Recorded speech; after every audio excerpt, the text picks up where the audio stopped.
My name is Lena Ross. I'm 23 years old. Your sister has real potential.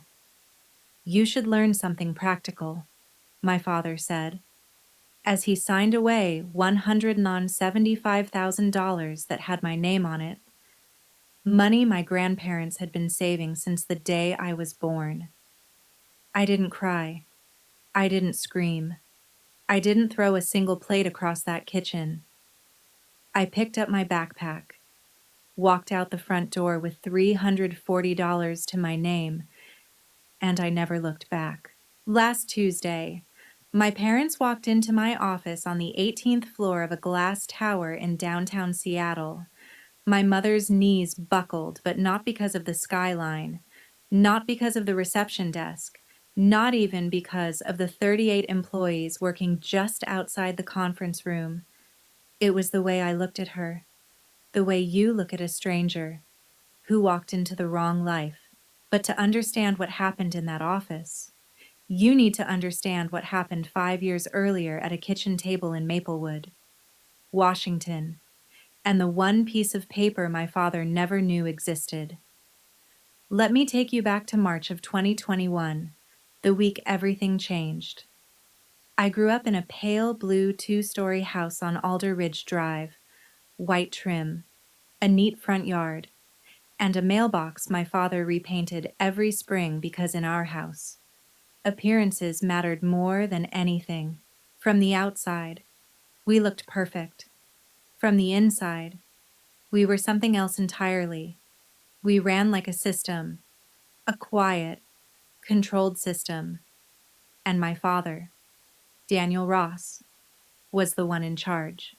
He was a senior operations manager at a logistics firm in Seattle, always on time, always in control, crisp shirts, polished shoes, firm handshake, the kind of man who treated life like a spreadsheet, every decision calculated, every outcome measured.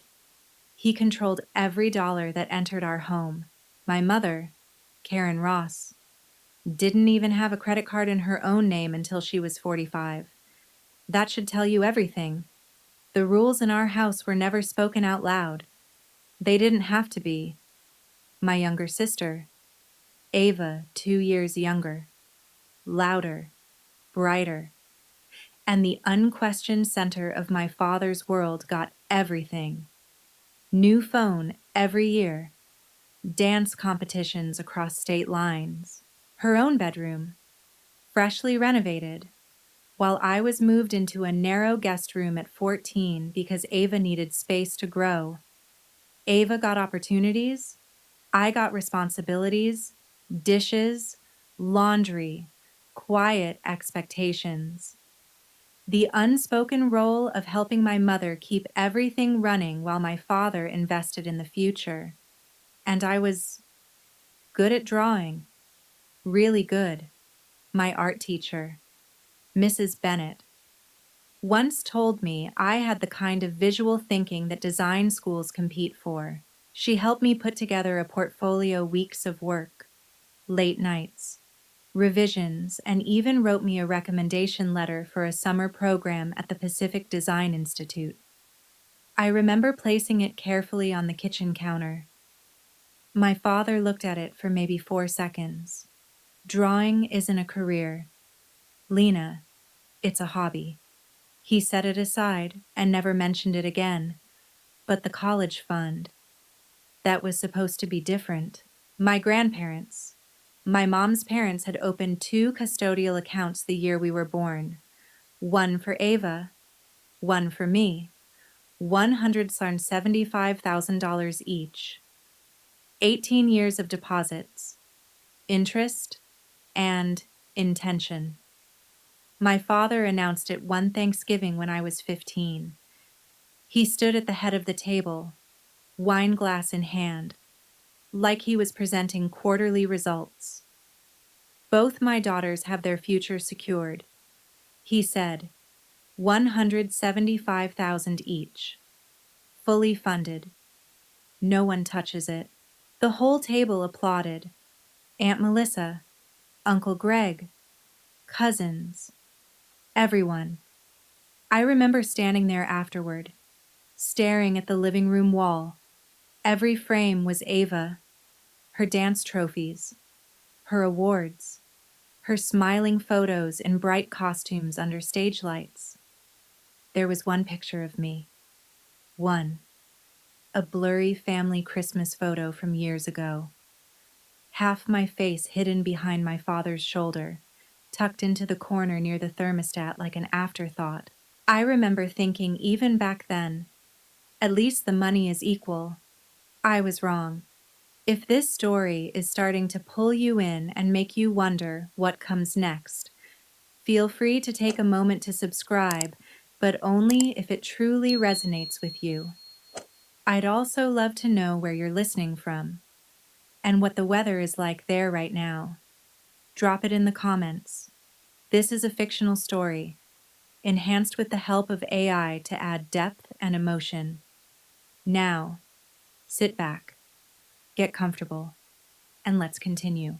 If there was one person in my life who made me feel like I wasn't invisible, it was my grandmother, Margaret Hale.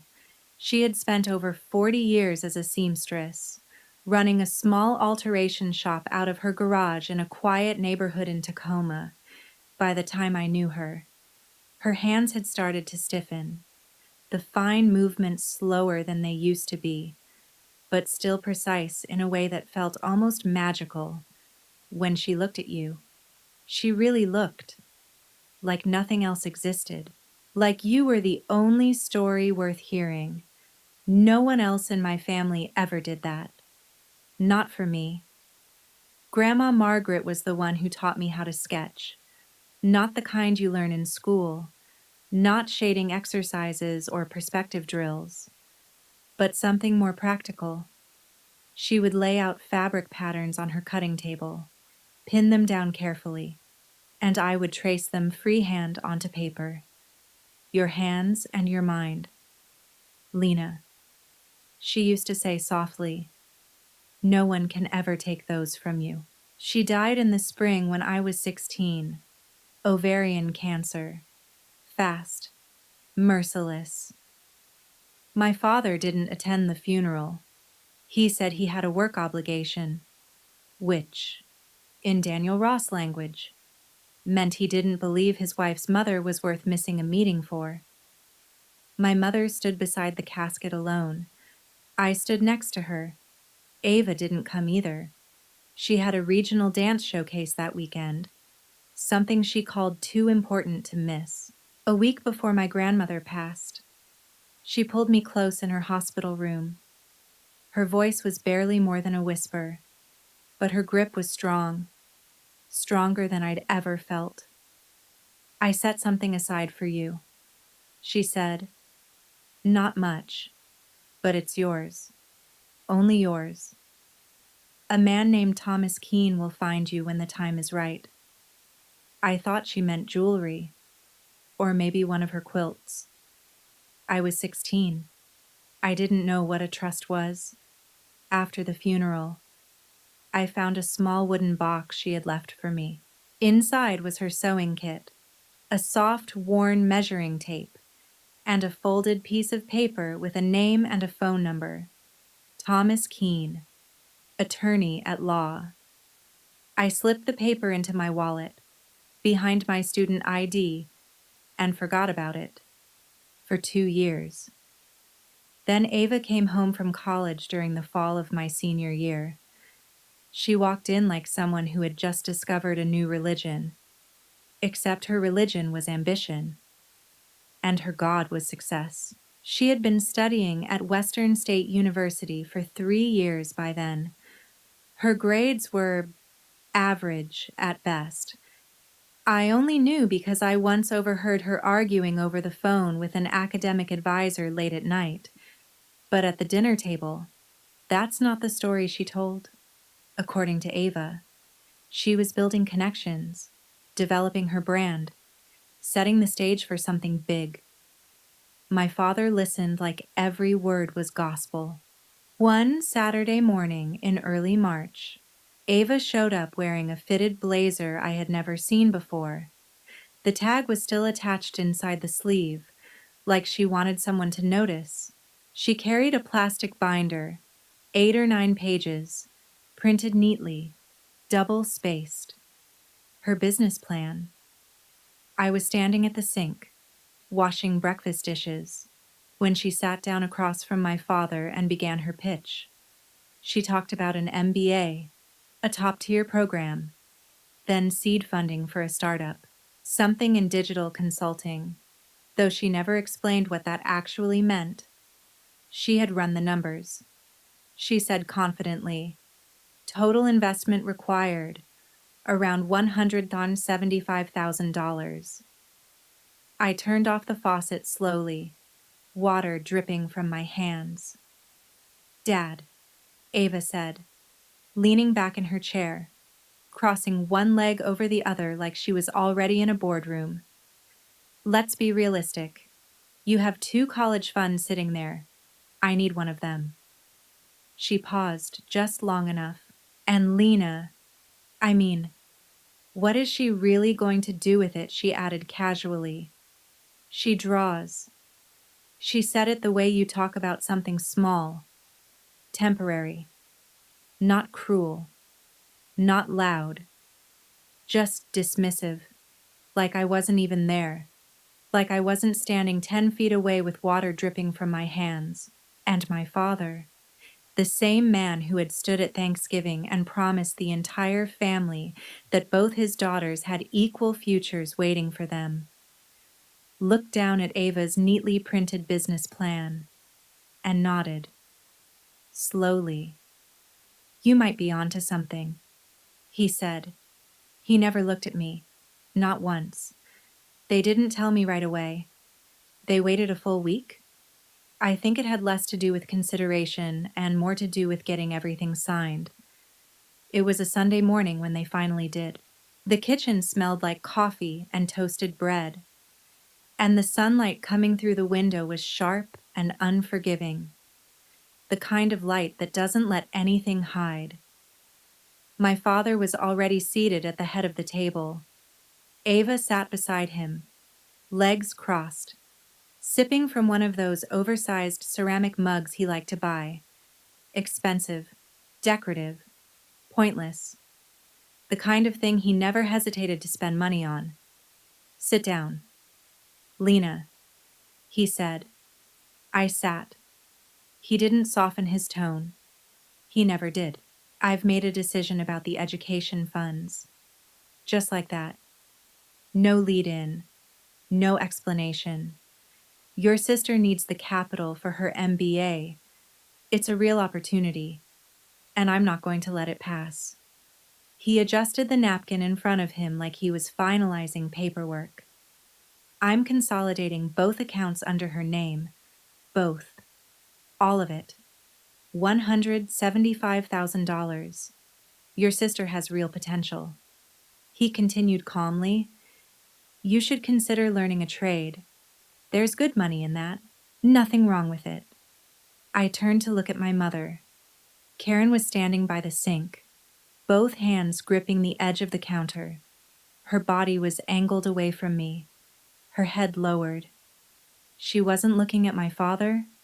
She wasn't looking at Ava. She wasn't looking at me. She was staring at the tile floor like she was trying to memorize every line in it. Mom, nothing. No response. No movement.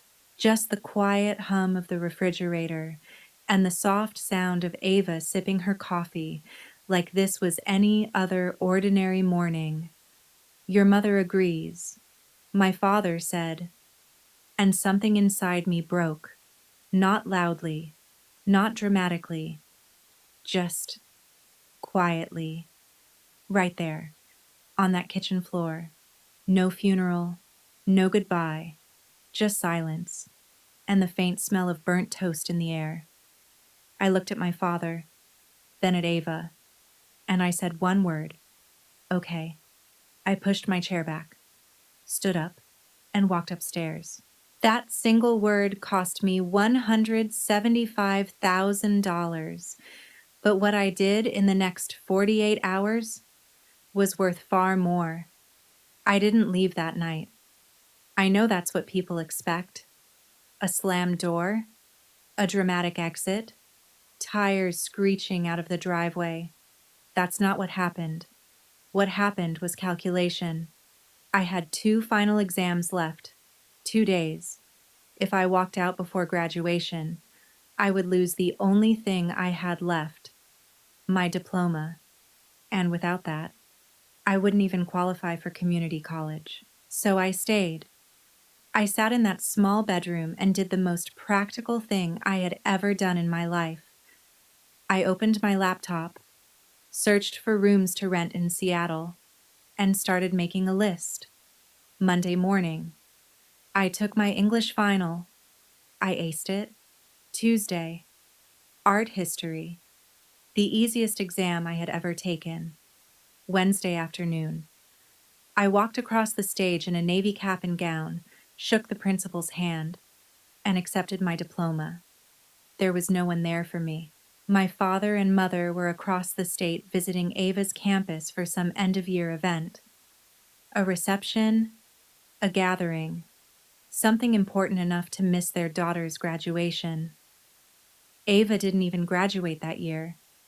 They just didn't know it yet. I stepped out of the gymnasium into the bright June sunlight, and I didn't go home. I had already packed the night before. I had 1 backpack, 3 changes of clothes, my laptop, a phone charger, my grandmother's wooden sewing box, and the folded piece of paper with Thomas Keene's number, still tucked inside my wallet. That was everything I owned. My entire net worth was $340 sitting in a bank account tied to a debit card with a cracked screen.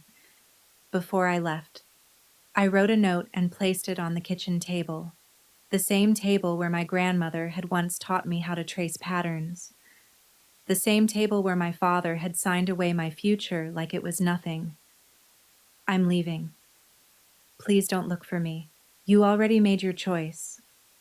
I called a rideshare, got into the back seat, and watched the neat white house on Alder Ridge Drive disappear behind me. $340, a high school diploma, a sewing box from a woman who believed in me, and a phone number I had never called. It wasn't much, but it was mine. Seattle in the summer is loud, restless, and completely indifferent to your problems. And when you're 18, running on anger and adrenaline, that kind of indifference feels like freedom. I found a room in a shared apartment in the Greenwood neighborhood, $800 a month, 1 bathroom, 2 roommates I had never met. One was a nursing student named Claire who worked night shifts and slept through most of the day. The other was a guy named Jordan who played guitar in a local band and treated mornings like a personal offense. No one asked why I was there. No one asked about my family. I liked that. Within a week, I found a job at a small coffee shop on Pine Street, minimum wage, plus tips if the morning crowd was generous. I signed up for classes at Seattle Central College for the fall, focusing on graphic design. The tuition was manageable, barely. If I picked up enough extra shifts, it took exactly 2 weeks before my father called. Not to check if I was safe, not to ask where I was living. To correct me, I didn't answer. So he left a voicemail. You're being dramatic. Lena, this is exactly the kind of behavior I was talking about. Come home. We'll figure something realistic out for you. Realistic? Like shrinking my life to fit his expectations. He left 3 more messages that month, each one shorter, each one sharper. My mother called once, late at night. Her voice was quiet, almost a whisper, which meant my father was nearby. Lena, sweetheart, I'm worried about you. She said, your father, he just wants what's best. Please come home. We can work this out. Work what out? Mom, I asked. He gave away my money. There was silence. Then softly, your father knows what he's doing. Just come home. I ended the call, and in that moment, something became painfully clear. My mother was never going to choose me, not because she didn't care, but because she had spent her entire life letting my father decide everything, and she didn't know how to stop. That was the night I deleted home from my contacts. Ava, on the other hand, didn't bother calling. She sent a message in the family group chat I hadn't left yet. One sentence, one laughing emoji. Guess the artist couldn't handle the real world. I took a screenshot, muted the chat, closed it. That same week, she posted a photo on Instagram, a rooftop bar, city lights behind her, a bottle of something expensive on the table, captioned, MBA Life, every cent earned from my $175,000. I stared at it for a few seconds. Then I closed the app and opened my textbook.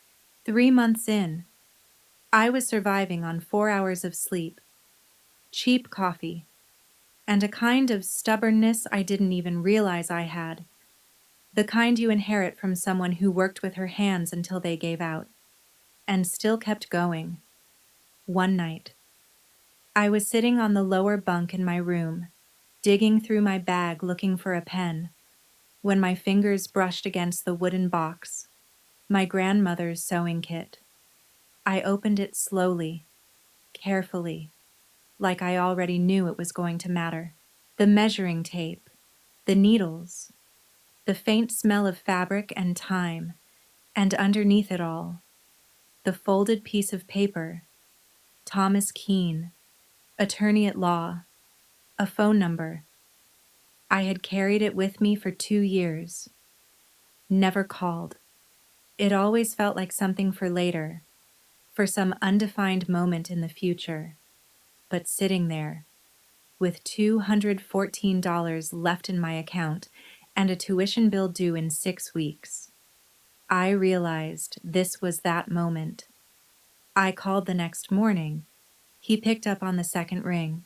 His voice was calm, steady, the kind of voice that comes from decades of explaining difficult things to people on their worst days. He told me he had been trying to reach me. He had sent 2 letters to my parents' house over the past 2 years. I never received them. There was a pause on the line. Not awkward, not confused, just understanding. I see, he said. We both knew what that meant.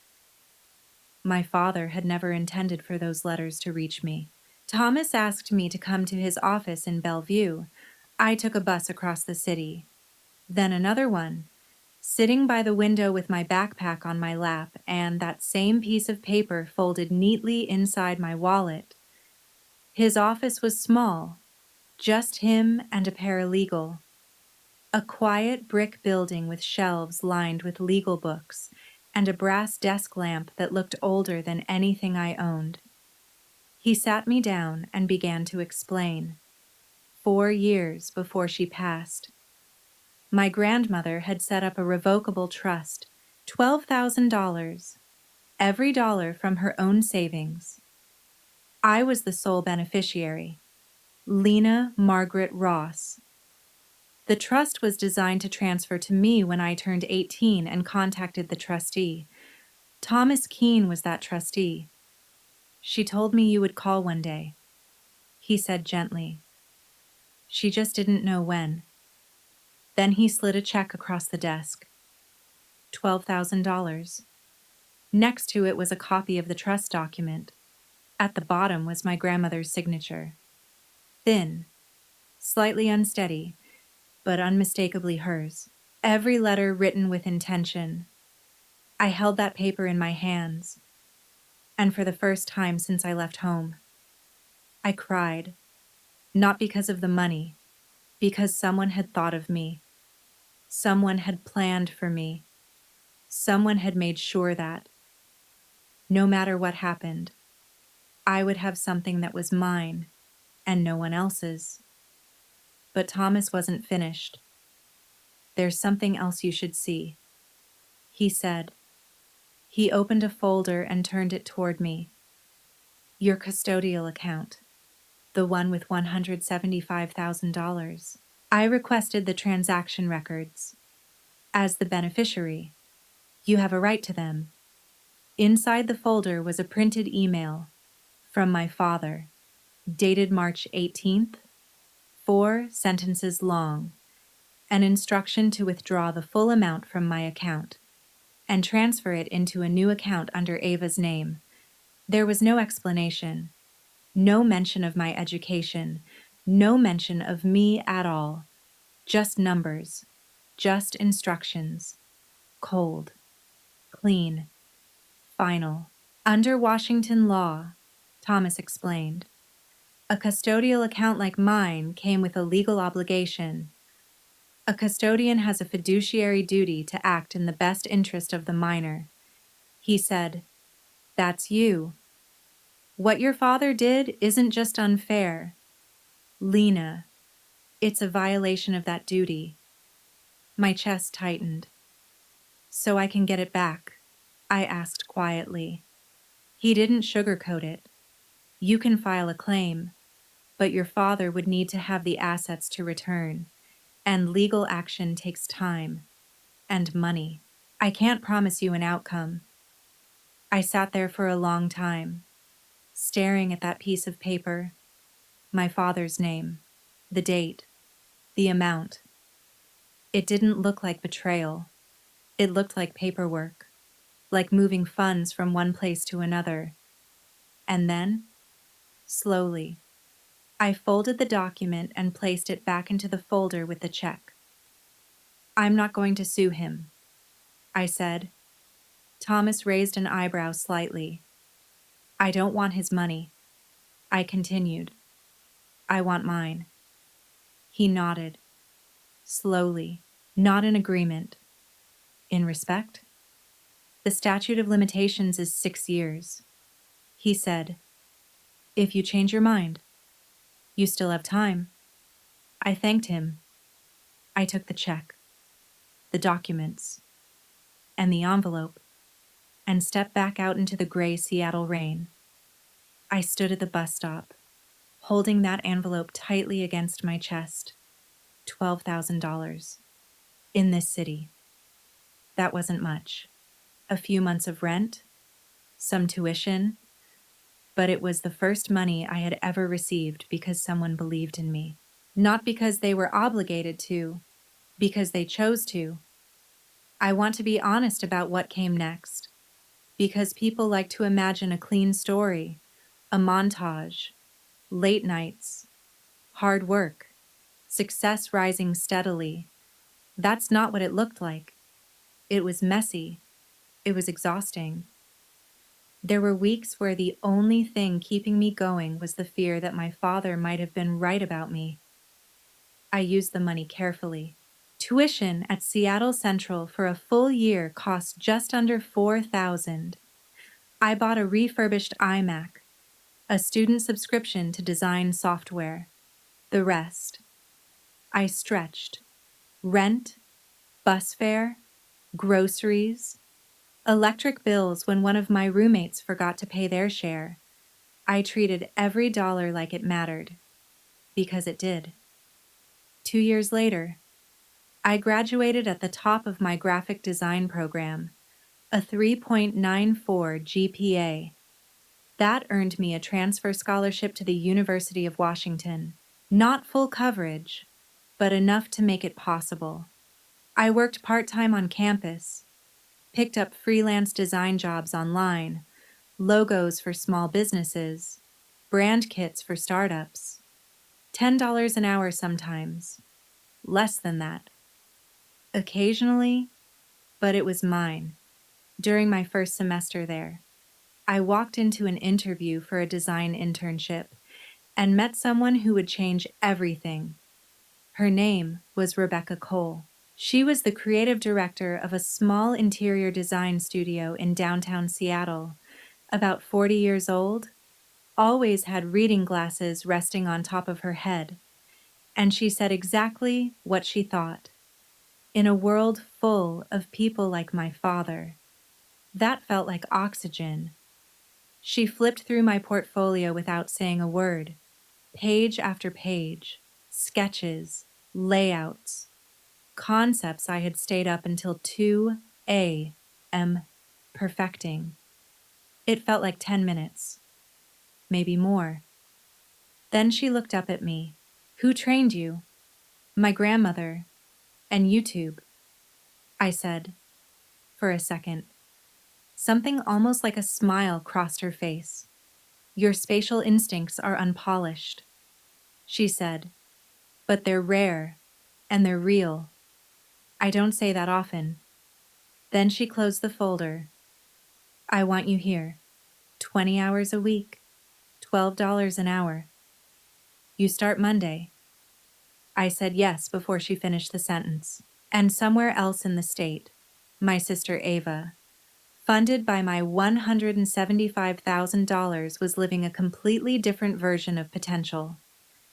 I didn't follow her life anymore, not intentionally, but things still found their way to me. Claire followed someone who followed someone. Photos surfaced, stories circulated. Ava had dropped out of her MBA program after 1 year, just quit. She took what was left of the money and pivoted into a startup. Something vague and impressive sounding. Digital consulting, branding, strategy, from what I could tell. It mostly involved a rented desk in a shared workspace and a LinkedIn page full of words that didn't mean anything. She leased a BMW, moved into a high-rise apartment downtown, posted photos from rooftop bars with captions like building something bigger than myself. My father repeated it to anyone who would listen. My daughter is an entrepreneur in Seattle, according to Aunt Melissa, who was the only person from that side of the family who still spoke to me. No one ever asked about me, not once.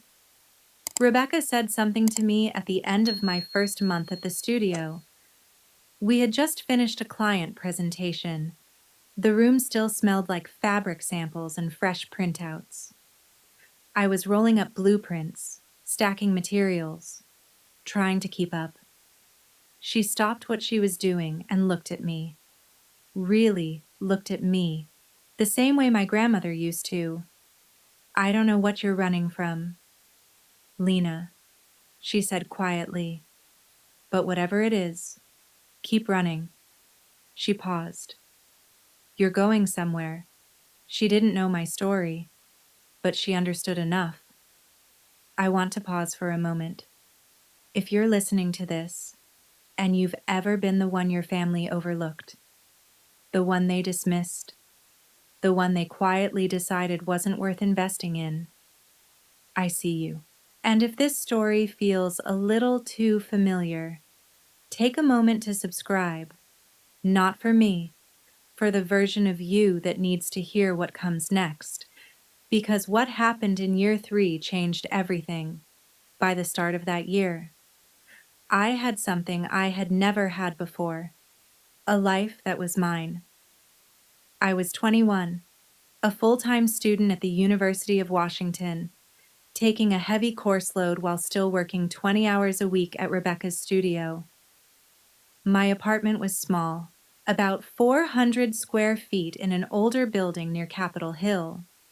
Nothing impressive, but it had one window facing east, and every morning, the light would hit my drafting table just right. The walls were covered in mood boards, color palettes, scraps of ideas that hadn't fully formed yet. It looked like someone was building something, because I was. That's when my father decided he needed me back. Not because he missed me, not because he regretted anything, Because people had started asking questions. Our old neighbors, the Whitmans, had known our family for over a decade. Where's Lena these days? Haven't seen her around. Is she doing okay? My father didn't tolerate questions he couldn't control, and a missing daughter was a crack in the image he had spent years constructing. The call came through my mother. Of course it did. Her voice was soft, practiced. "Your father would like you to come home for Thanksgiving," she said. "The Whitmans will be there, and some of your father's colleagues. It would mean a lot." I understood the translation immediately. "Your absence is becoming noticeable. I appreciate the invitation."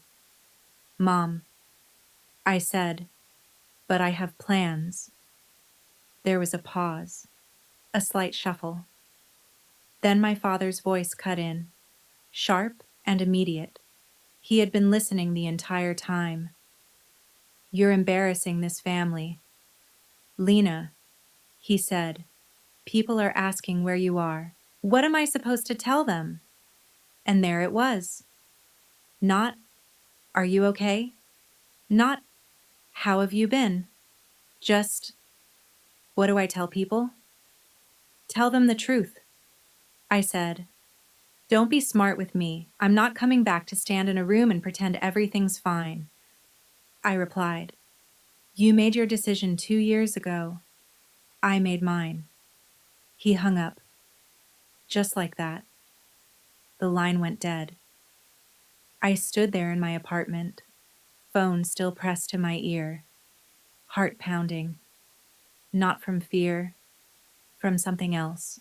For the first time in my life, I had said no to him, and nothing collapsed. The sky didn't fall, the world didn't end. But my father wasn't finished. Within a week, he started rewriting the story. He sent out a group email to the entire extended family. Subject line, family update. I know exactly what it said, because Aunt Melissa forwarded it to me without a single comment. Her way of saying, "You should see this." It read, "Dear family, Karen and I want to address Lena's situation. As some of you may have noticed, Lena has chosen to distance herself from the family. We have made every effort to support her and keep the door open, but she has refused.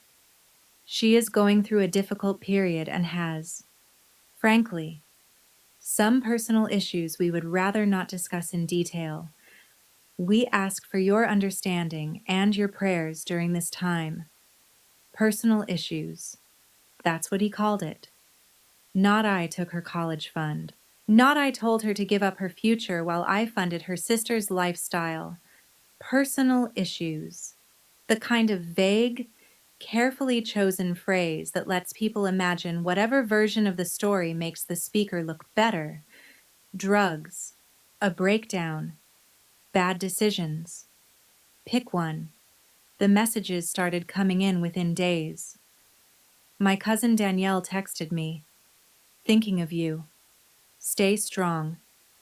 My uncle left a voicemail about faith and forgiveness. And Aunt Melissa, the only one who ever bothered to question anything, called me directly. "Lena, honey, are you okay? Your father says you're struggling." I closed my eyes for a moment before answering. "Aunt Melissa, I love you," I said, "but ask him what happened to my college fund, and then decide who's struggling." She didn't respond right away. I could hear her breathing on the other end of the line. The kind of silence that happens when someone realizes the story they were told might not be true. She asked him. I know she did. Later, she told me his response.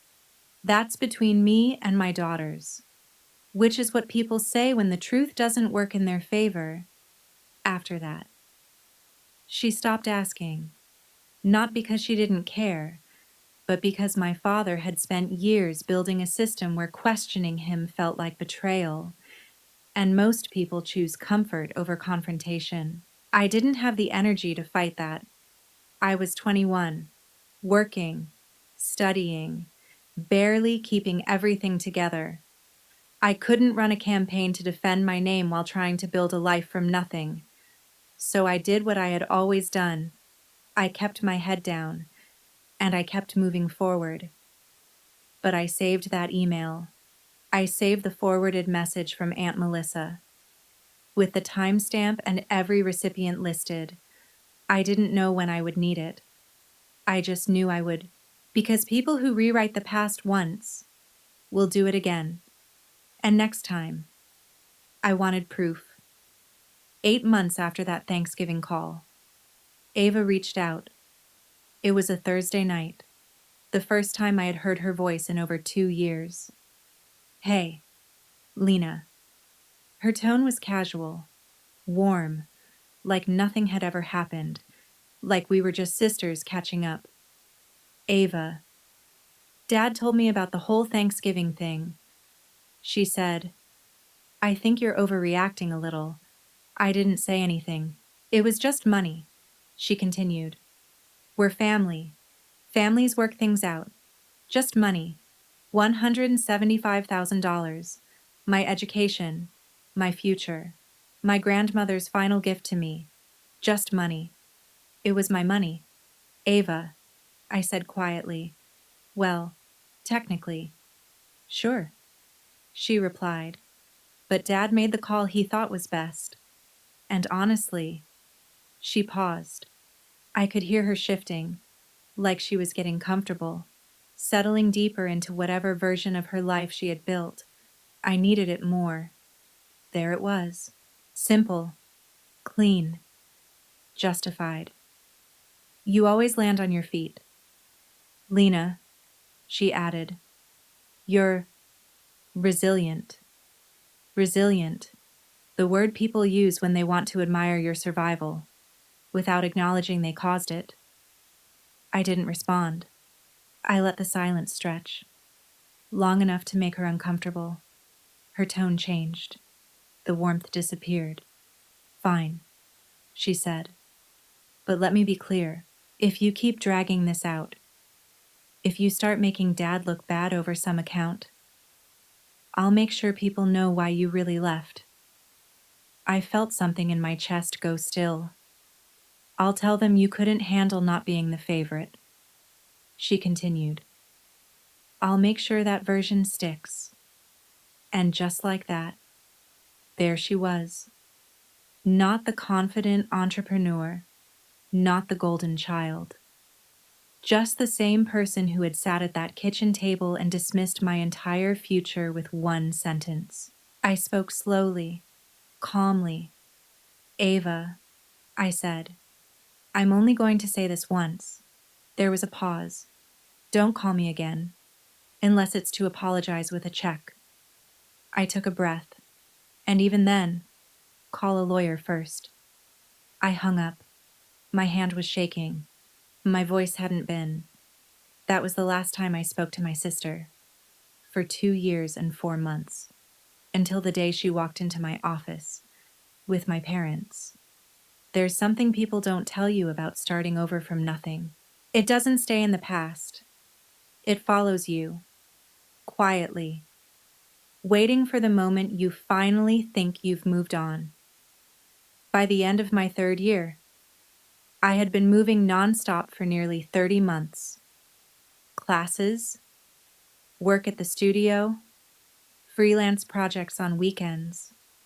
A budget so tight I could feel it every time I bought groceries. And then, in the span of a single week, everything cracked. The first hit came from my biggest freelance client, a boutique hotel group I had been doing branding work for. They froze their entire marketing budget. Contract terminated. Effective immediately. Just like that. $1,400 a month disappeared. The second hit came 2 days later. My tuition bill for my final semester arrived. $4,200 due in 30 days. My scholarship covered the rest. But this part was mine. and my bank account had exactly $611. That night, I sat in Rebecca's old Civic in the parking lot of a pharmacy, the dashboard light dim and steady, and did the math on the back of a receipt. Again and again. Every version ended the same way, short. If I couldn't pay, I would lose my final semester. No degree. 3 years of work reduced to nothing more than an unfinished record. And for the first time since I walked out of that kitchen, for the first time in almost 3 years, I heard my father's voice again, not as a memory, as a judgment. Maybe he was right. Maybe I wasn't built for this. Maybe the girl who draws pictures didn't have real potential. Maybe I should have gone back, accepted the smaller life he had planned for me, learned something practical, married someone appropriate, smiled at dinner parties and hosted holidays until I slowly turned into my mother. I picked up my phone, opened my contacts, scrolled to where home used to be.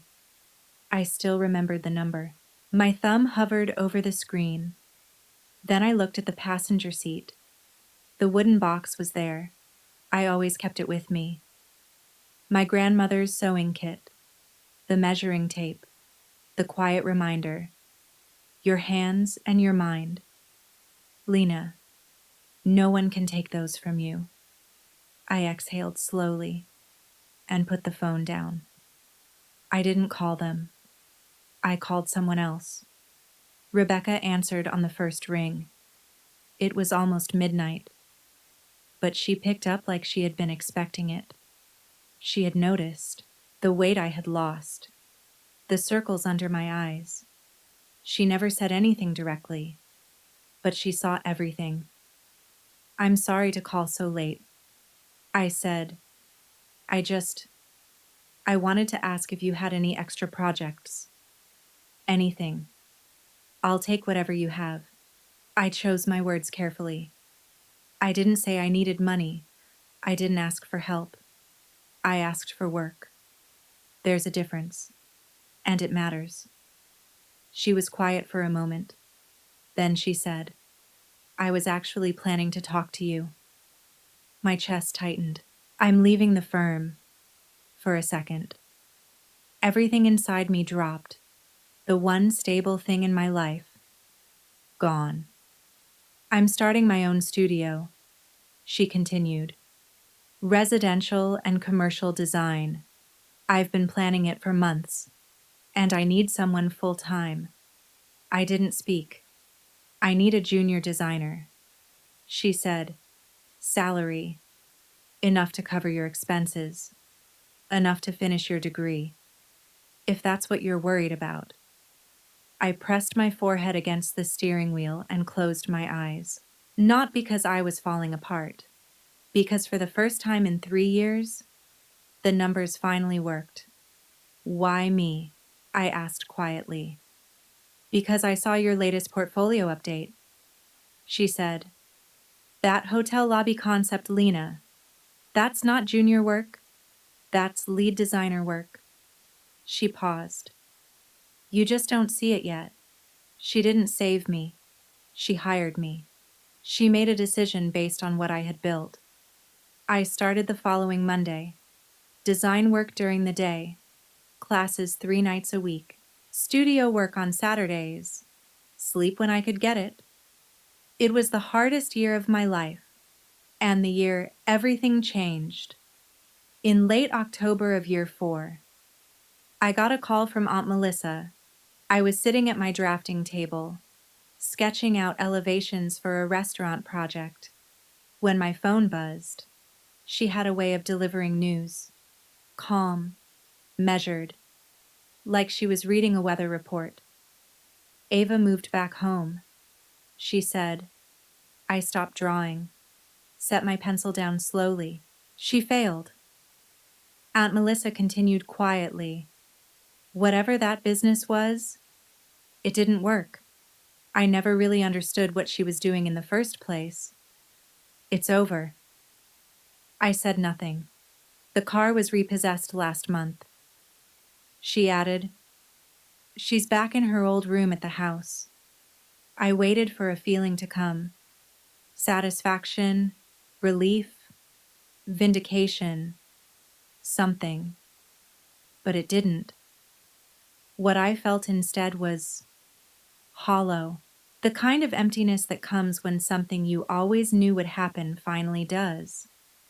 And you realize part of you had hoped you were wrong. And your father? She sighed softly. He refinanced the house, pulled from his retirement, put another 30, maybe 40,000 into Ava to try to help her recover. I closed my eyes for a moment. My mom, I asked. She's working now. Aunt Melissa said, cashier at a grocery store on Maple Avenue. First job she's had in decades. I pictured it without meaning to. My mother, standing behind a register, scanning items, smiling politely at strangers, at 51 years old, because my father had poured everything into one child who couldn't hold on to anything. Does he ever talk about me? I asked. I didn't even know why I asked. Maybe some part of me was still that girl at the kitchen table, waiting to be seen. There was a pause. No, honey, she said gently. He tells people Ava is regrouping, that things will turn around. She hesitated. He doesn't mention you. I nodded, even though she couldn't see me. Then I picked up my pencil again and went back to work. While my father was watching his investment collapse, I was signing my first lease. Not for an apartment, for an office. I graduated from the University of Washington on a bright afternoon in May. Bachelor of Fine Arts in Design, magna cum laude. The auditorium was full, families everywhere, flowers, cameras, laughter. My row had 2 reserved seats with my last name on them, both empty. Rebecca sat in the 3rd row, navy blazer, glasses resting on her head.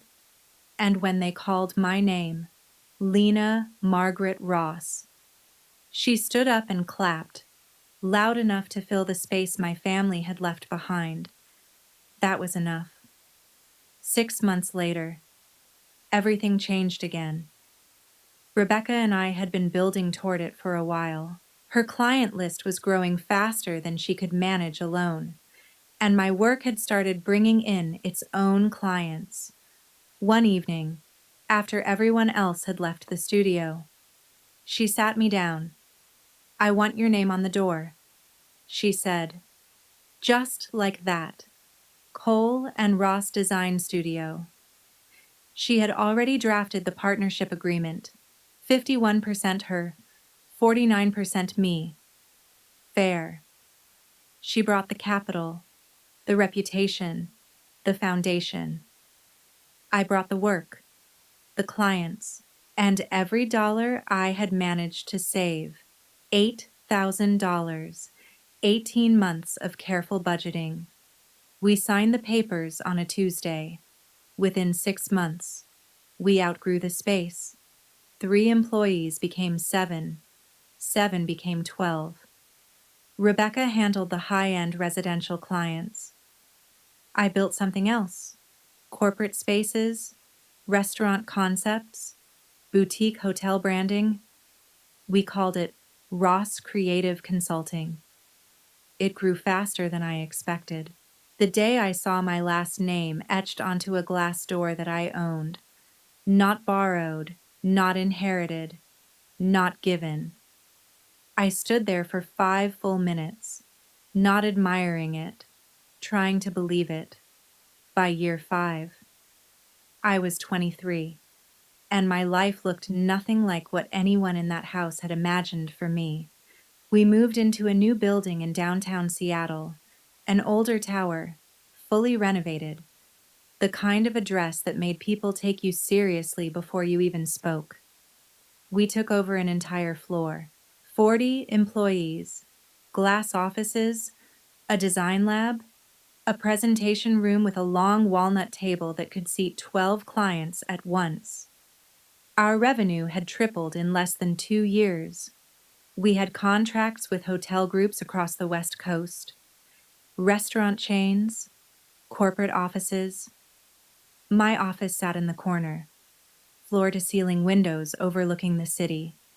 On my desk, there were only 2 things that mattered: a framed photo of my grandmother and her wooden sewing box. The lid always open, the measuring tape still curled inside. No other family photos, not a single one. In early January, I received an email that I almost deleted without opening. It was from Seattle Business Review. They were announcing their annual 30 Under 30 list, a recognition of young professionals making an impact across the state. I had been nominated. The ceremony was scheduled for March, a formal event downtown, hundreds of attendees, media coverage, the kind of recognition my father would have built an entire narrative around. I read the email 3 times. Then I called Rebecca. "You deserve this," she said immediately. "Don't overthink it, and don't you dare turn it down." So I didn't. I accepted, sent back the RSVP, and started writing my speech. I planned to thank Rebecca, my professors, and the woman who gave me $12,000 and the first real belief I ever had in myself. What I didn't plan for, what I couldn't have predicted, was what happened next. 2 weeks before the event, the publication released all nominee profiles online: photos, names, full bios, everything. And Seattle isn't as big as people think. It was Ryan Whitman who saw it first. Our old neighbor's son, the kid who used to play in the driveway across from our house. He had moved back to the city after college and was working in commercial real estate. He saw the article the day it went live, saw the name, saw the photo, a clean professional headshot, blazer, neutral background, the kind of image my father would have framed in the living room if it had been Ava. Ryan didn't hesitate. He sent the link to his mother with a simple message: "Isn't this the Ross's daughter, Small World?" That same evening, Mrs. Whitman texted my father, "Congratulations, Daniel. I just saw Lena featured in Seattle Business Review. What an incredible achievement. You must be so proud." I didn't hear about what happened next until much later. Aunt Melissa told me. She pieced it together from things my mother had said. My father opened the article on the tablet he kept in the kitchen. He read it in silence. The profile laid everything out. Co-founder of Cole and Ross Design Studio, 40 employees, major clients, rapid growth, the nomination. There was even a quote from Rebecca, one of the most naturally gifted spatial designers I've worked with in over 20 years. My father didn't smile, didn't react, didn't say he was proud. He looked at the screen, then at my mother, and said, "She got lucky. Design isn't stable, it won't last." But this time, my mother didn't agree. For the first time in decades, she didn't nod. She built that without us. She said quietly. He didn't answer. He set the tablet down and walked out of the room. Ava was upstairs, still living in her old bedroom, 26 years old, surrounded by unpaid bills, rejection emails, and a credit card balance she couldn't manage. She saw the article later that night, read it once, then again. Then she went downstairs and said the only honest thing she had probably said in years: "We should go see her." Maybe she can help. My father's first reaction was immediate. No. The idea alone offended him. In his world, children didn't rise above their parents, and they certainly didn't become the ones being approached for help. But Ava understood something he didn't. Think about it. She said, if people find out your daughter is this successful, and you're not even in her life. She let the sentence hang. That looks worse. Worse than anything I could ever say. She was right, and they both knew it. This wasn't about reconnecting. It wasn't about regret. It was about appearances. My father needed to be seen as the head of a family that included a successful daughter, not the man whose daughter succeeded without him. So they made a decision. They would come to me. No call, no warning. Just show up, walk into my office, shake hands, maybe take a photo, something he could point to later, proof that everything was still intact, that nothing had really broken. They left early on a Tuesday morning in March. My father wore his best suit, navy, slightly outdated, too tight across the shoulders now. Ava sat in the front seat, dressed like she had somewhere important to be, even though she didn't. My mother sat in the back, holding her purse tightly in both hands, eyes already red before they had even left the neighborhood. 3 people, and a quiet understanding that they were walking into something they didn't control. That same morning, I was already at the office by 8. The floor was still quiet, just the low hum of the building systems and the soft gray light filtering through the windows. I had my speech open on my laptop. The ceremony was 4 days away. I had rewritten the middle section more times than I could count, the part about my grandmother. I want to thank the woman who gave me my first investment, $12,000 in a wooden box, and taught me that potential isn't something someone else decides for you. That part was clear, solid, true. It was the next part that kept catching me. How much to say? How close to the truth I wanted to get, without letting it become about him. I took a sip of coffee. Black. Always black. My blazer hung neatly over the back of my chair. White linen. The nicest thing I owned. Bought with my own money. The small gold earrings my grandmother gave me rested against my skin. The only piece of jewelry I wore to work. I stood for a moment and looked out the window. The city stretched out below me. Glass. Steel. Movement. A place that had never promised me anything, and still gave me everything I had built. I hadn't thought about my father in weeks, and that, more than anything, felt like victory. Not the office, not the company, not the title. The fact that he no longer lived in my head, not for free. Then the intercom buzzed. Miss Ross. It was Olivia at the front desk. Her voice was careful, unusual. There are 3 people in the lobby. They don't have an appointment. Olivia continued. They said, their family. My hand stopped moving. 5 years. No calls, no letters, no apology. And now they were standing in my lobby like they belonged there. I felt it immediately. That cold, sharp stillness that spreads through your body when something from your past walks into your present without permission. If you've ever had that moment, you know exactly what it feels like. I sat there for a few seconds. Quiet, my fingers resting on the edge of my laptop. The soft blinking light on the phone.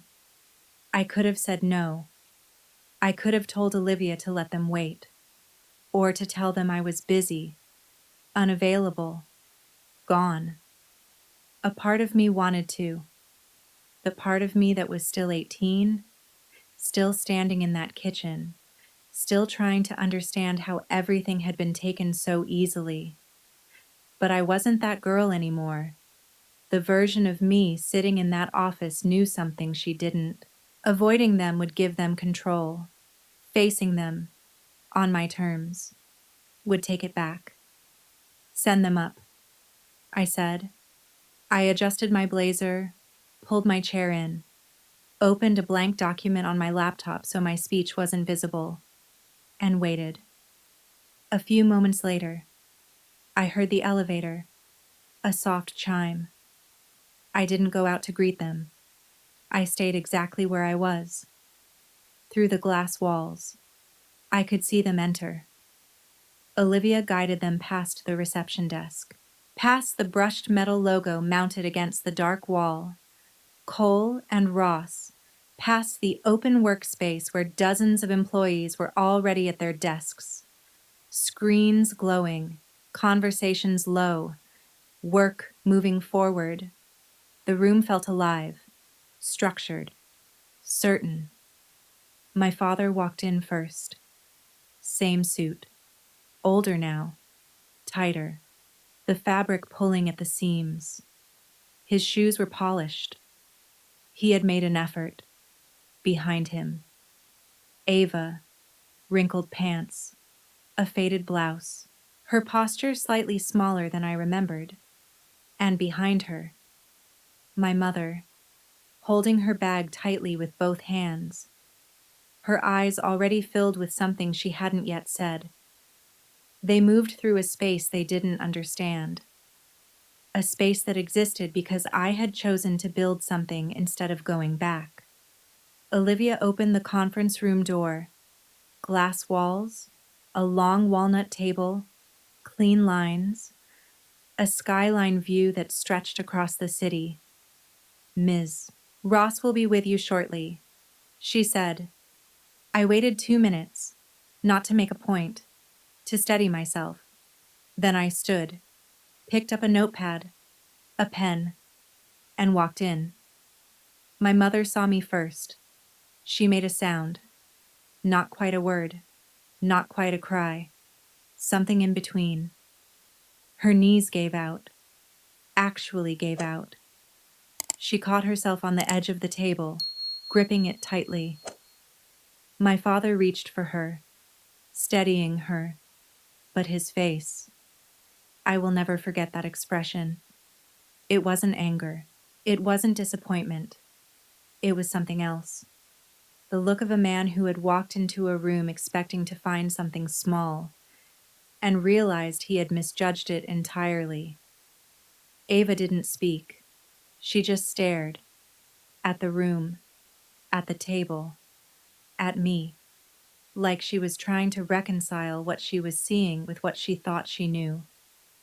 I met their eyes calmly, the same way I would greet any unexpected visitor. Professional, neutral, distant. Please. I said, have a seat. They sat. My father instinctively moved to the head of the table, then paused. Something in him registering that this was no longer his place. He shifted slightly to the side. My mother chose the chair closest to the door, like she needed an exit. Ava sat between them, arms crossed, eyes moving slowly across the room, taking everything in. And I remained standing for just a moment longer, before taking my seat across from them. No one touched the coffee. Of course. My father spoke first. You've done well for yourself. Lena. He gave a slow nod, measured, evaluating. The same nod he used to give Ava when she brought home report cards he approved of, like he was assessing me, grading the outcome. I always said you were capable. He added, capable. Not talented, not exceptional, just capable. The kind of word you use when someone succeeds despite the expectations you set for them. I let the silence stretch. 1 second, 2, 3. Long enough for it to settle into the room. Thank you, I said calmly. How can I help you today? He blinked. Just slightly. He had expected something else. Warmth, emotion, gratitude. Maybe, instead, he got a conference room and a question that required an actual answer. We're here because we're family, he said, leaning forward, adjusting his cuffs like he was about to lead a meeting. It's been too long. Your mother and I think it's time we reconnect. Move forward.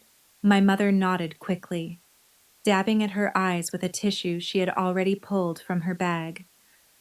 I placed my pen gently on the notepad in front of me. I appreciate you coming. That was all I said. Then Ava cleared her throat. She leaned forward, placing her elbows on the table, her tone shifting into something softer, familiar, carefully practiced. Lena, I was actually hoping you could help me with something. I looked at her. Business advice. She continued, I've got a few ideas I'm working on, and I thought maybe you could take a look. Give me your perspective. A few ideas. I knew exactly what that meant. Debt, failed plans, starting over, again. I studied her for a moment, the same way Rebecca used to study my work, looking for structure, for substance, for something that held up under pressure. Ava, I said evenly, are you here as a client? She frowned. What? If you're looking for professional consultation, I can have Olivia schedule something. Our current rate is $350 an hour. The room went still, completely still. My father's expression tightened. There was a familiar shift in his jaw, a small movement near his temple. I had seen it before, the moment right before he lost control. I reached into my folder and placed a business card on the table between us. Lena Ross, co-founder, Cole and Ross Design Studio. Contact details. Nothing else. No shared history. No family connection. Just facts. He looked down at it. Didn't touch it. I'm happy to help. I continued.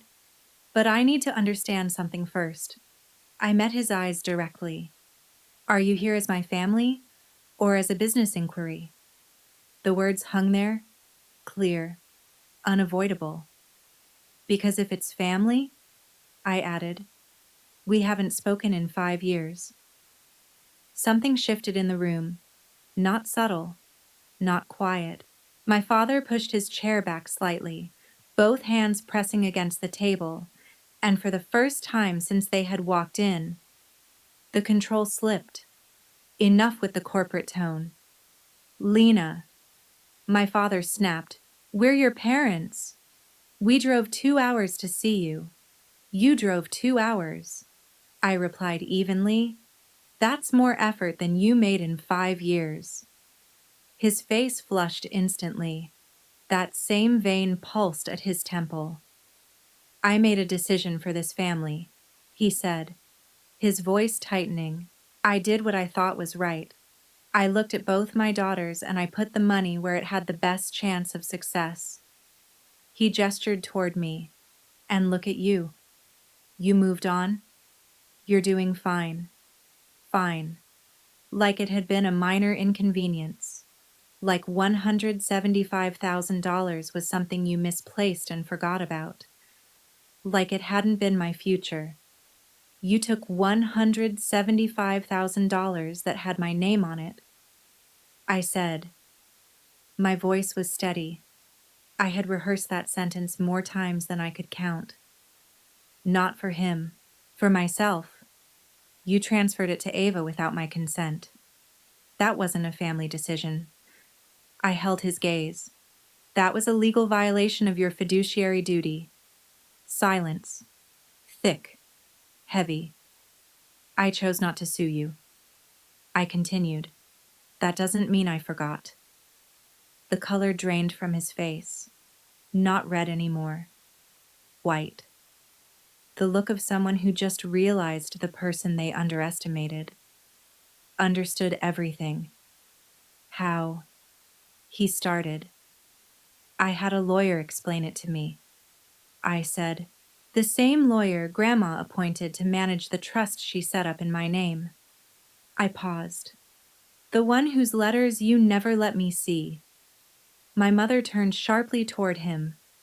What letters, she whispered? He didn't answer. Ava leaned forward slightly, her posture shifting. The confidence was gone, replaced with something rawer, something familiar. Desperation. Lena, listen, she said quickly. I'm in a tough spot right now. Okay, I've got about $60,000 in debt, mostly credit cards. If you could just help me out a little, just something to get me through. No. The word landed cleanly. No hesitation, no space for negotiation. She blinked. Come on, she said, her voice cracking slightly. We're family. Family didn't stop you from taking my future. I said, and it won't make me fund yours. She looked at my father instinctively, the way she always had, waiting for him to step in, to fix it, to take her side. But he wasn't looking at her. He was staring down at the table, processing, replaying the words I had just used. Fiduciary duty, lawyer, letters, things he had never expected me to understand. And then my mother broke. Not the quiet kind, not the silent tears at the kitchen sink. This was different. Tina, she started, her voice shaking. I'm sorry. I should have said something. I was there. I saw what happened and I was afraid. I didn't know how to stop it. I looked at her, really looked at her. I know you were afraid, I said softly. Not harsh, not forgiving, just true. But you were the adult. I was 18. I let that sit. I needed one person in that house to stand up for me. I held her eyes. Just one. Her hands came up to cover her mouth as she started to cry. Deep, uncontrolled. The kind of grief that doesn't make sound at first. My father said nothing. Ava said nothing. And in that silence, I reached into my folder, the one I had kept all these years, the one I had never thrown away. I pulled out a single sheet of paper and placed it in front of him. His email, dated 5 years ago, a direct instruction to transfer $175,000 from my account into Ava's. 4 sentences. No explanation. No mention of me. No mention of my education. Just numbers. And a decision. This, I said quietly, is what you gave me. I tapped the paper once. A transaction? I met his eyes again. Everything else? I built myself. He stared at it. His hand moved slightly toward the paper, then stopped, because he already knew exactly what it was. He didn't reach for the paper. He didn't need to. He already knew what it was. Through the glass walls of the conference room, I could see a few of my team members glancing over. Subtle, careful, trying not to be obvious. Olivia sat at her desk, eyes flicking toward the door every few seconds while pretending to focus on her screen. 40 people on this floor. Not one of them knew the 3 sitting across from me. That was the difference. My family had no authority here, no influence, no control, not in this building, not at this table. My father wasn't the kind of man who raised his voice in public. He saved that for private spaces, for kitchens, for rooms where he could control the outcome. So he sat there instead, in a suit that no longer fit, in a place that wasn't his, staring at a piece of paper that said everything he didn't want said, and for the first time in his life, he had nothing to add. I stood up, calmly, not rushed, not dramatic.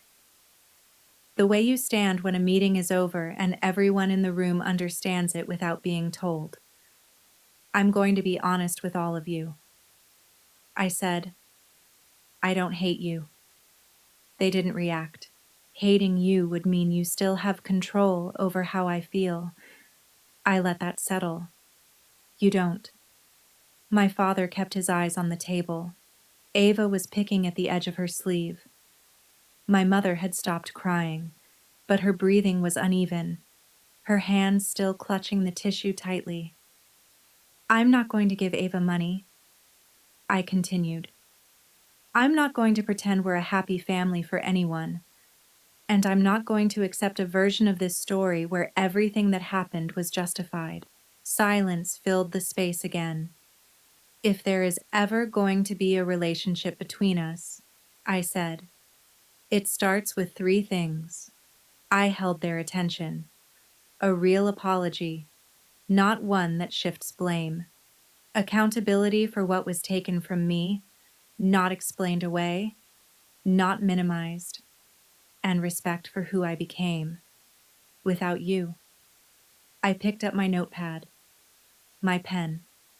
Until then, I said, Olivia will walk you out.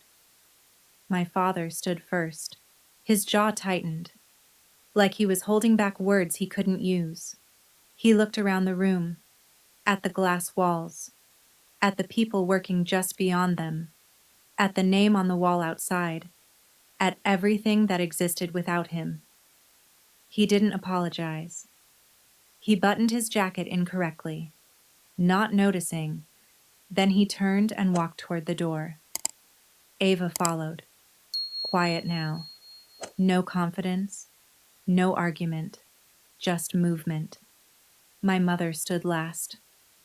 Slowly, she steadied herself on the back of the chair before turning toward me. And for a moment, she looked at me differently, not as a child, not as someone to manage, but as someone she was seeing clearly for the first time. Your grandmother, she said softly, her voice still fragile. She would be proud of you. Something shifted inside me, not enough to undo anything, but enough to feel. I know, I said, and that was all. Olivia held the conference room door open. The moment it swung wide, the sound of the office rushed back in, keyboards clicking, phones ringing. A quiet burst of laughter near the coffee station, the steady rhythm of work, my work. My father walked out first. His posture had changed, subtly, his shoulders pulled in, like he was trying to take up less space than he used to. That navy suit, too tight now, moved through rows of desks, screens, and people who didn't even glance up. Not because they were being disrespectful, because he didn't matter here. He passed through a place where his name carried no weight, where his decisions meant nothing. Ava followed behind him, quieter than I had ever seen her. My mother came last. At the elevator, she hesitated for just a second. Then she turned, looked down the hallway, toward my office. But I was already walking away, back to my desk. The doors closed. And for the first time in 5 years, I let myself think it. I won. Not because of money, not because of titles, not because of the office or the company or the name on the wall. I won because I built something of my own, and the people who once decided my future had just walked out of it with nothing after they left. I stayed in the conference room for a while. The paper was still on the table. 4 sentences. 5 years old. Printed on plain white paper. I picked it up, folded it along the same crease it had always had, and slid it back into the folder.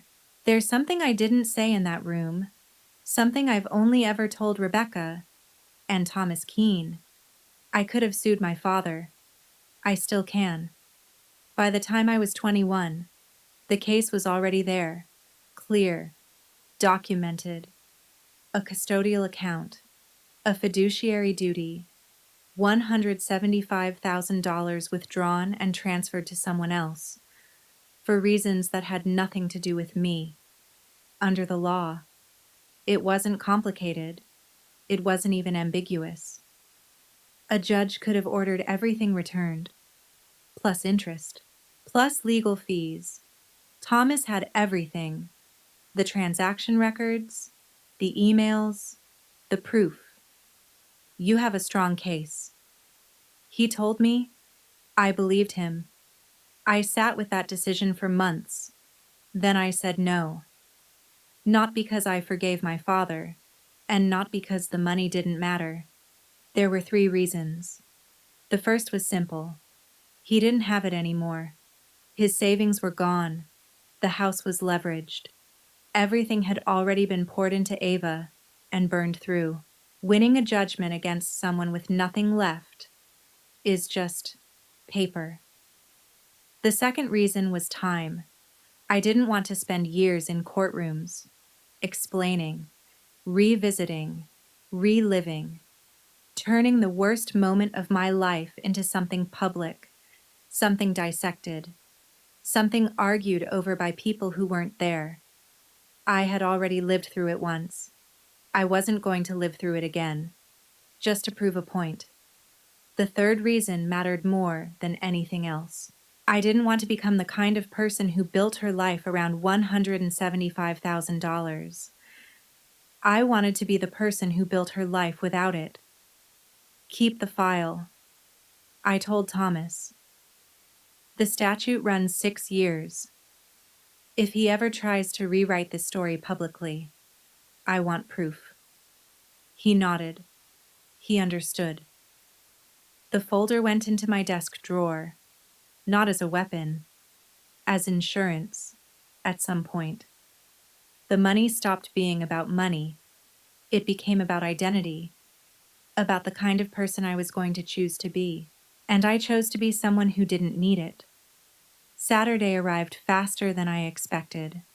The ballroom at the convention center was filled with light, tall windows, crystal chandeliers, tables dressed in white and gold, hundreds of people, sharp suits, elegant dresses, conversations layered with ambition and expectation.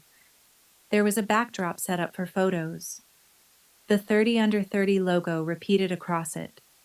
People lined up, smiling, posing, capturing moments they had worked years for. I stood there in a midnight blue blazer, tailored, fitted, the nicest thing I had ever owned. My grandmother's earrings rested against my ears, small gold knots, simple, steady. I had practiced walking in those heels for a week, not because anyone would notice if I stumbled, because I would. Inside my blazer pocket, there was a folded piece of paper, worn soft at the edges. A name, a number. Thomas Keene. I had carried it for years, not as luck, as a reminder of someone who believed in me before I knew how to believe in myself. Rebecca sat at the front table, proud, calm. She had brought a few members of our team with her. Olivia was there too, dressed differently than I had ever seen her, all of them watching, all of them part of what I had built. They called my name at 8:47. Lena Ross, co-founder of Cole and Ross Design Studio. Seattle Business Review, 30 under 30. The walk to the stage felt longer than it was. The lights were bright. The applause blurred into something distant and warm. I stepped up to the microphone, looked out across the room. 300 faces, waiting. 5 years ago, I began. I had $340 and a high school diploma. The room quieted. Someone I trusted told me I should learn something practical because I didn't have real potential. A ripple moved through the audience. Small, subtle. He was wrong about the potential. I said. I paused. But he was right about the trade. I let that line settle. I learned a trade, not the one he imagined, but one that taught me how to build something from nothing. I glanced down briefly, then back up. I want to thank the woman who gave me my first investment, $12,000 in a wooden box, and taught me that what you create with your hands and your mind can never be taken from you. My voice steadied. She didn't just give me money, she gave me belief. I let the silence breathe. Then I finished, and that turned out to be worth a lot more. The applause came slowly at first, then stronger, filling the room, not loud, not overwhelming, but real. And for the first time, it felt like it belonged to me. I learned the trade of building something from nothing, from sketches and deadlines, from clients who needed someone to see what they couldn't yet imagine. I paused, took a breath. I want to thank my partner, Rebecca Cole, who didn't rescue me. I let a small smile pass. She hired me. There's a difference. A few people nodded. I want to thank my professors, the ones who treated me like I belonged, before I believed it myself. My voice steadied, and I want to thank the woman who gave me my first investment, $12,000 in a wooden box. I felt it then, not nerves, something deeper. She taught me that your hands and your mind are the only things no one can ever take from you. I let her name settle. My grandmother, Margaret Hale. Rebecca was already standing, then the table next to her, then another. Applause rose like a wave moving through the room. A standing ovation. I didn't cry, not there. I saved that for later. Near the back of the room, someone was holding up a phone, recording. Aunt Melissa. I had sent her an invitation weeks earlier, the only person from that side of my life I had reached out to. She didn't try to hide her tears, didn't wipe them away, just stood there, holding the phone steady. She sent the video that night to my mother. I didn't say my father's name. I didn't say Ava's name. I didn't need to. The people who knew understood, and the people who didn't, they just saw someone who had built something on her own. That was enough. The letter arrived the following Thursday. No return address. Just my office address written carefully across a plain white envelope. The kind of handwriting you use when you're not sure if you're welcome. I recognized it immediately. The slight tilt, the familiar loops. My mother's. I opened it at my desk after everyone had left. The office was quiet again. Still. Lena. It began. I watched the video Aunt Melissa sent. I watched it 4 times. I'm writing this at the kitchen table. The same one. I paused for a moment. I don't think I can sit here anymore without hearing your voice. I failed you. The words were simple, clear, no hesitation. I need to say that out loud, because I've spent 5 years avoiding it. Your father made the decision, but I stood there and let it happen. I was afraid.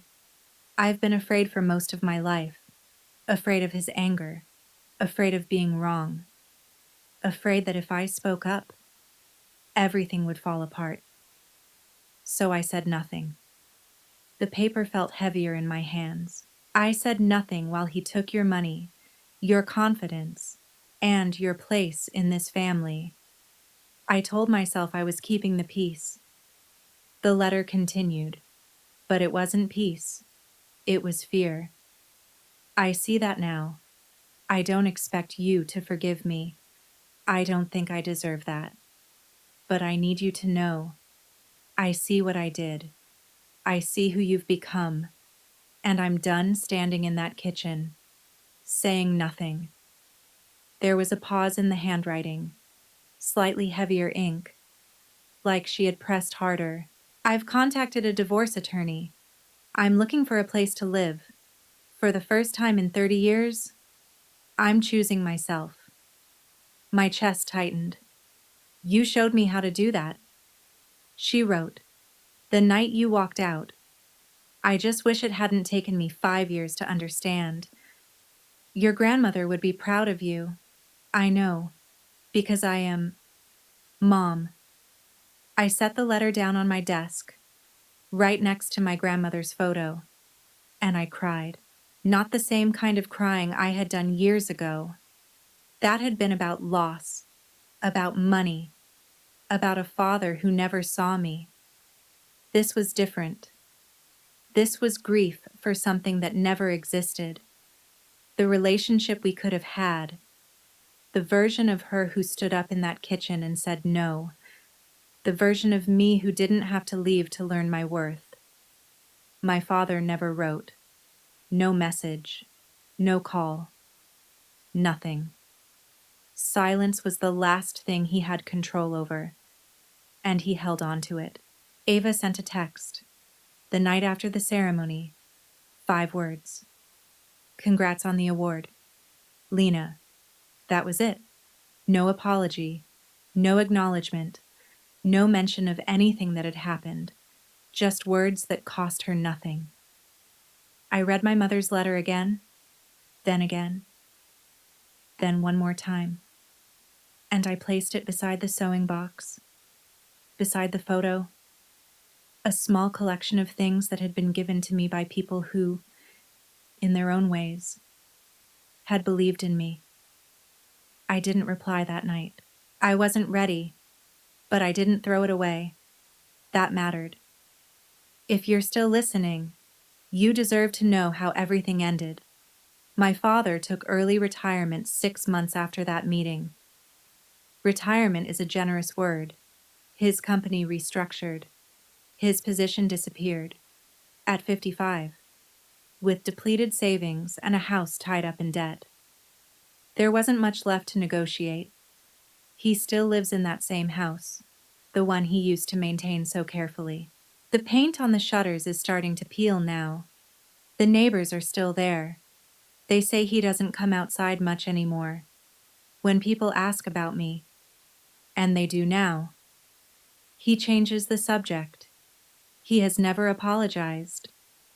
Ava works at a car dealership, sales floor, Middletown. She's 26, still living in that house, at least for a while, until the truth about everything came out. She never finished her degree. The business never existed. The $175,000, my future, went into a car lease, an apartment she couldn't sustain, and nights she tried to make look like success. The debt is still there, $60,000. Ava is on a payment plan now, from what Aunt Melissa tells me. She's quieter than she used to be, less certain. Whether that's growth or just exhaustion, I don't know. She hasn't apologized. My mother moved out in June, a small 1-bedroom apartment in a quiet part of the city. Clean, simple, hers. She found a full-time job at an accounting office and enrolled in a bookkeeping program at a local college. There's something almost poetic about that.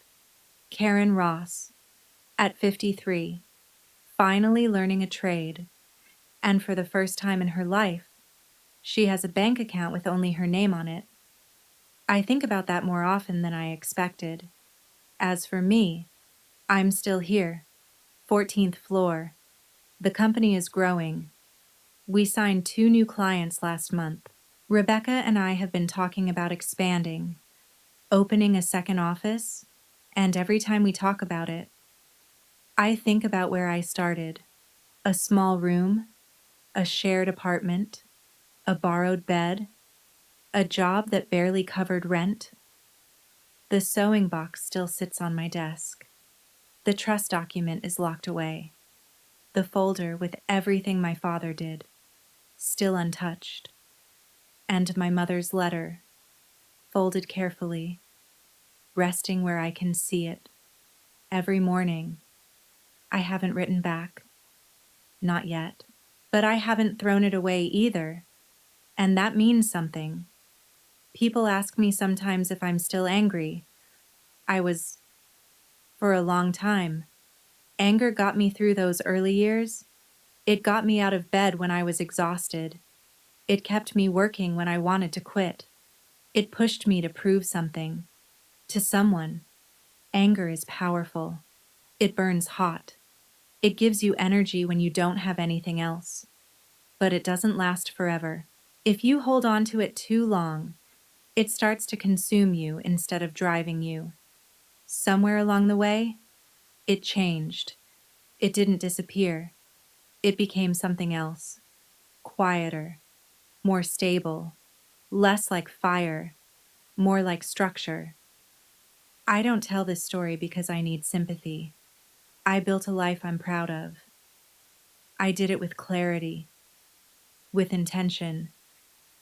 I tell it because somewhere, right now, someone is sitting at a table, being told they're not enough, that their dreams aren't realistic, that someone else deserves the investment more, and they're starting to believe it. Don't. Because the worst thing that was taken from me wasn't the money, it was the doubt. The years I spent wondering if maybe he was right. Maybe I wasn't enough. Maybe the girl who draws didn't deserve a seat at the table. That was the debt I had to pay off. And doubt collects interest faster than anything else. I paid it. Not with revenge, not with bitterness, with work, with proof, with the kind of quiet confidence that only comes when you stop asking for permission. The best revenge isn't loud. It's a life built so solid that the people who doubted you have to hear it anyway. I wrote the letter on a Tuesday night, not at the office, at home. My apartment, 1 bedroom, a small kitchen, a living room with a bookshelf I assembled myself, and a plant I had somehow managed to keep alive. Nothing impressive, everything earned.